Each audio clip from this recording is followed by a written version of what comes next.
ya kupata watoto wakiwa wadogo, na hakika pia ni kwa sababu watu pia wamekuwa wakiwadanganya na wengine wanabakwa, Mheshimiwa Rais.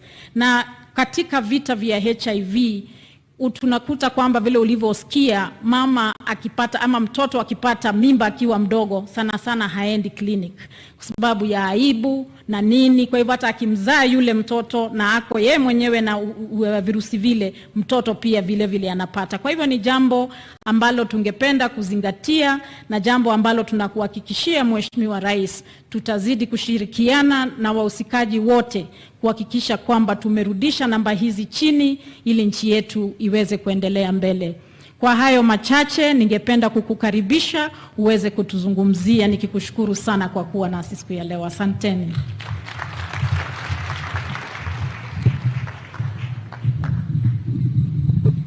Asanteni sana na washukuru. Wenzangu hamjambo. Let me say that I'm very happy to join you here today in Nakuru County as we come together to commemorate this year's World AIDS Day. Indeed, we can recall that in the early 80s, a virus that was very unknown at the time was ravaging millions of people globally. But for us here in Kenya, we reported our own first case in 1984. And a decade and a half later, we declared HIV a national disaster. Since then, as a country, we have made significant progress in containing the virus, and contrary to the view held in the past that it was an insurmountable challenge, I believe we have made progress. And as we celebrate this year's World AIDS Day, we also come together to remember more than 2 million Kenyans who have lost their lives to AIDS. These Kenyans were parents, were children, brothers, sisters, and friends. But we also must recognize that even as we have lost the 2 million, as a country, we still have an estimated 1.5 million Kenyans who are currently living with HIV and whom we cannot forget and must continue to work together with them to ensure that they survive to live a lifelong, full life. Some of them have shared selflessly their experience in order to serve as a beacon of hope to others, that one can still enjoy a long and indeed fruitful life. I'm happy to note that our combined efforts as Kenyans has turned our country's story to one of hope rather than despair. Indeed, as the Principal Secretary has said, the number of AIDS-related deaths in 2013 stood at 58,456. This number has come down to some 19,486 so far, a reduction of 67%, but still accounts for loss of life. We are encouraged by this performance, attributed to the increase in the number of people on life-saving antiretroviral treatment that rose by some 83% from some 656,000 Kenyans to today, where we have 1,000,000 199,000 who are on antiretroviral drugs. Kenya's significant investment in HIV prevention has clearly borne fruit. Indeed, new HIV infections have been reduced by about 68.4% from around 101,488 to the current 32,027. Consequently, the HIV prevalence rate has come down from 6% to the current 4%. Kenya is among the African countries leading in achieving universal access to antiretroviral therapy for HIV management, and we also lead the pack in providing more optimized treatment regimes to prevent HIV transmission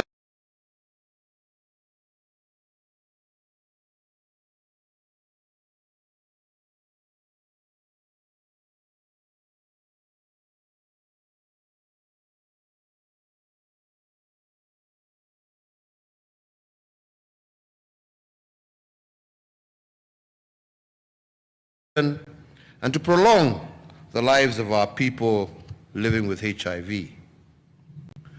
We have also witnessed tremendous citizen selflessness through their voluntary participation, resulting in breakthrough. The most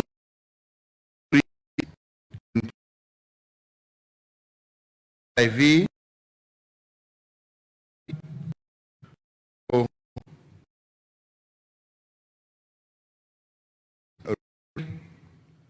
studies for persons vulnerable to HIV. In 2014,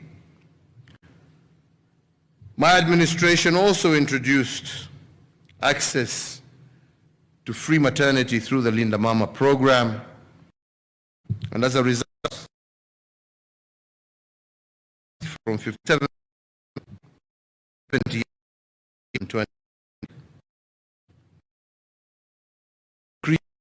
anti-clinical attendance by 18%, where HIV diagnosis during pregnancy is a prerequisite for admission to the program.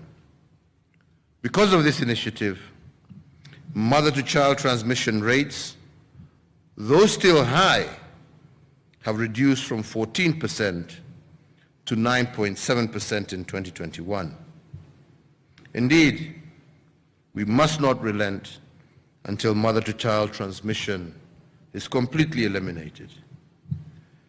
As we all know, HIV response is resource intensive.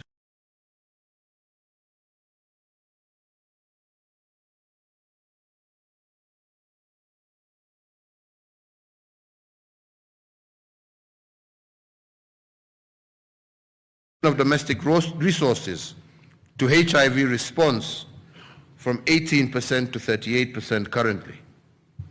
As a government, we are glad to note that our efforts in HIV response are bearing the intended fruits. The national trajectory is promising, placing Kenya, I believe, on a path towards eventually. And in this regard, to commend our researchers, policy experts, programmers, civil society organizations, and also our development partners for these achievements. Today, Kenya plays host and mentors many other countries on lessons due to the taken place. Our theme is to end teenage pregnancy, towards eliminating inequalities, as well as new HIV infections. This theme today is a call to action for our country to address what we have stated, and that is the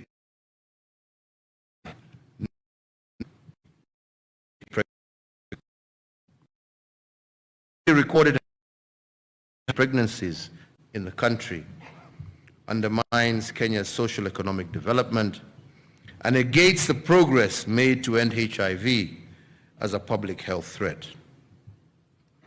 Teenage mothers today are at greater risk of poor health outcomes, as we have heard from our two young people, just birth, and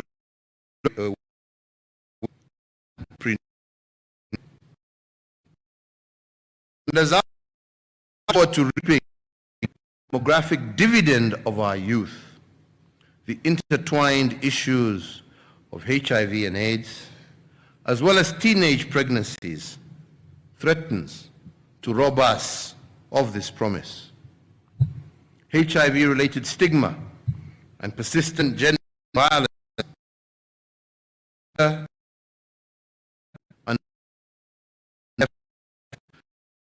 decades of our response.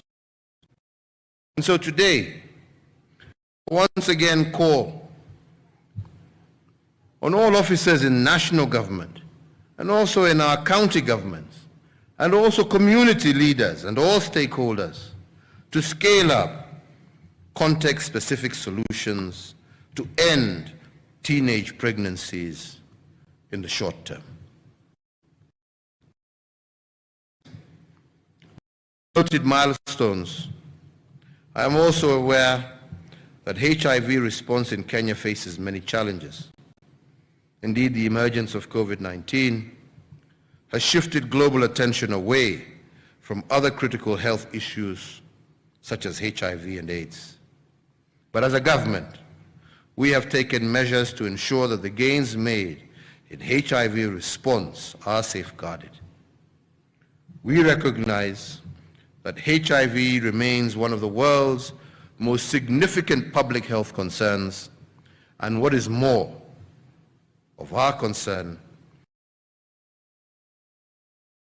proportionately impacts those or marginalized children, men. The epidemic continues.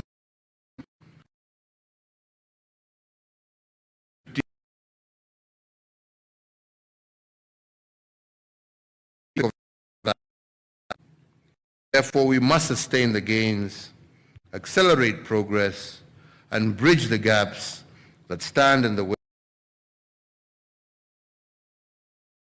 way of eradicating this pandemic. Allow me to note that every year, Kenya requires 25.4 billion to procure HIV and years. Is okay.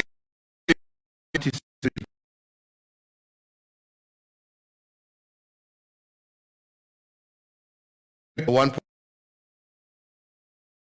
country.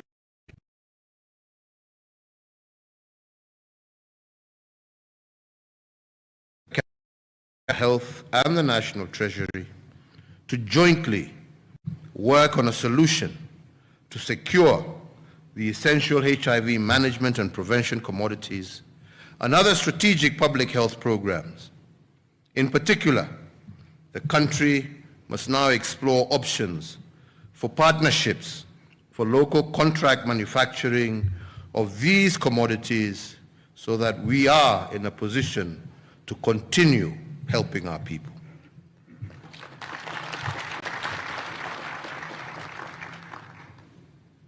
I have also further taken deliberate efforts to reform the Kenya Medical Supplies Agency to ensure that our supply chain remains efficient and effective in delivering these essential commodities to the last mile.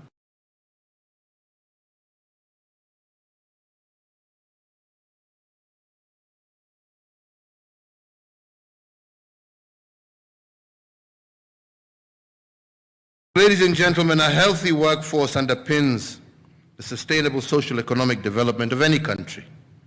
And we acknowledge that the development of our country will not be fully realized if preventable diseases persist unchecked. In recognition of the foregoing, my administration will continue to prioritize investments in the health of our people by bringing services and facilities closer to them. Over the last few years, we have tried to stay true to this commitment of the universal health coverage. We are invested in human resources, state-of-the-art medical equipment, and increased the number of health facilities in all our 47 counties. Indeed, today the total number of public health care facilities have risen from 4,430 to 6,342. We have also seen our human resource for health over the same period of 8 years increase by an extra to 74,172. With this increase, we are better able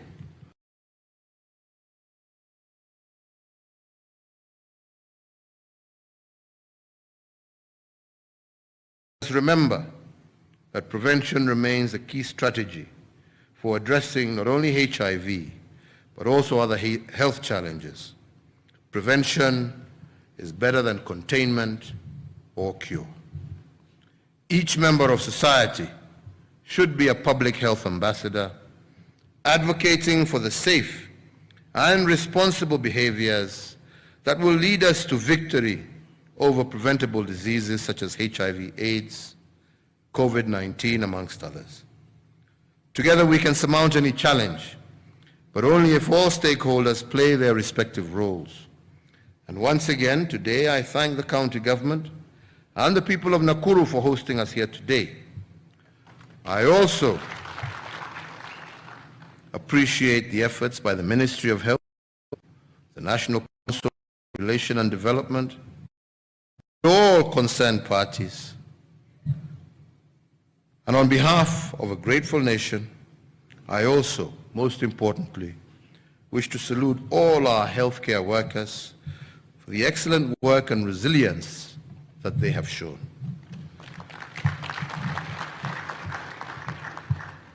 Funga.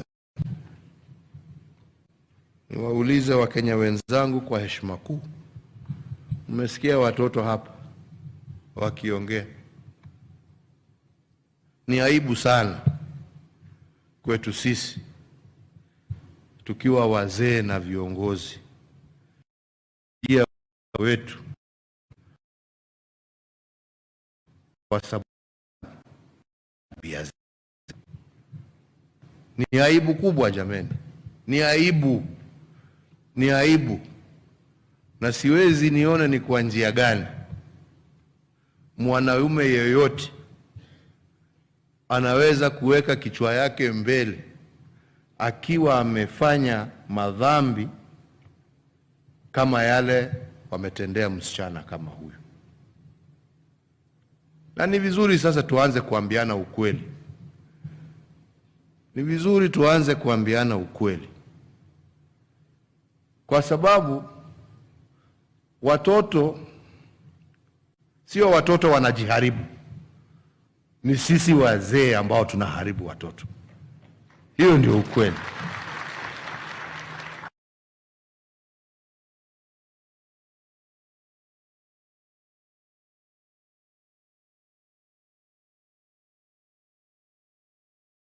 Na heshima.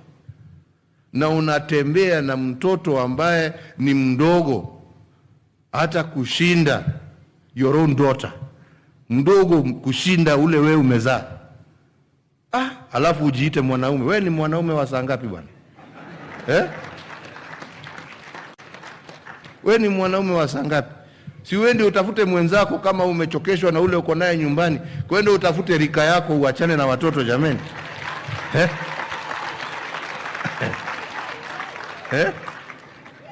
Utafute rika yako.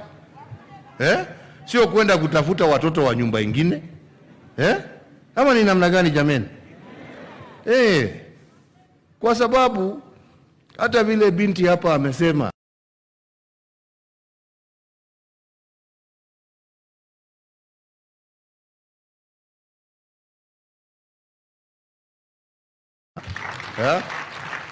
tubadilishe tabia zetu.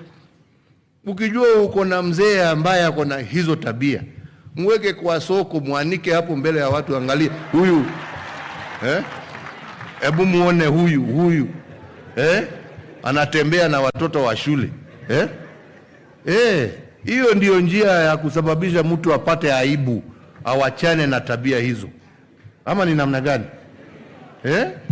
Tusiruhusu tuendelee na mambo haya jameni. Watoto wetu ni baraka yetu kutoka Mwenyezi Mungu, ambao watatuchunga sisi siku za usoni. Tukiwa sisi sasa jameni ndio tunawaharibu, si hata sisi tunajiharibia.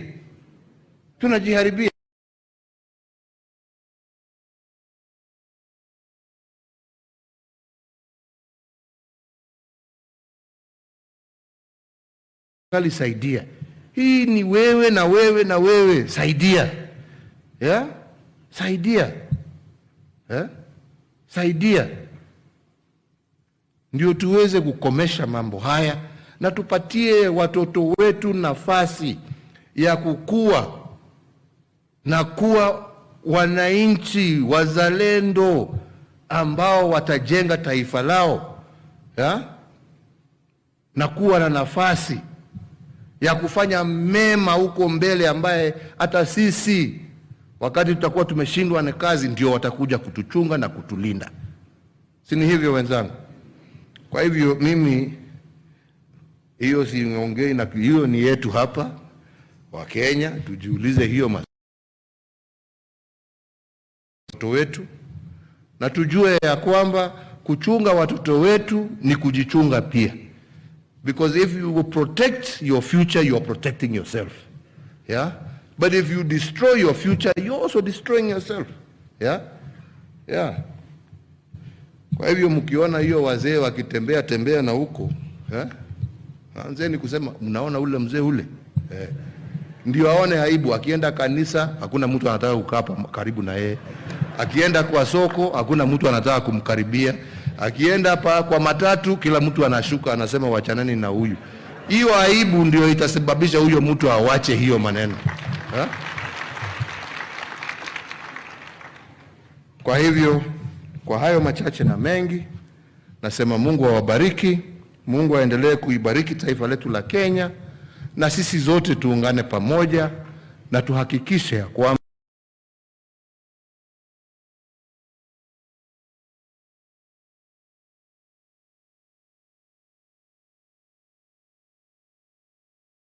mengi. Nasema asanteni sana. Asante sana Mheshimiwa Rais.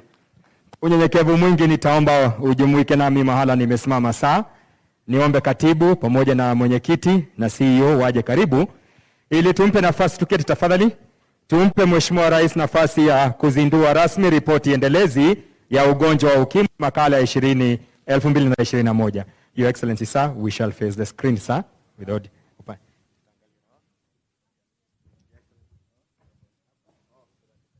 kindly we clear. May we have the video?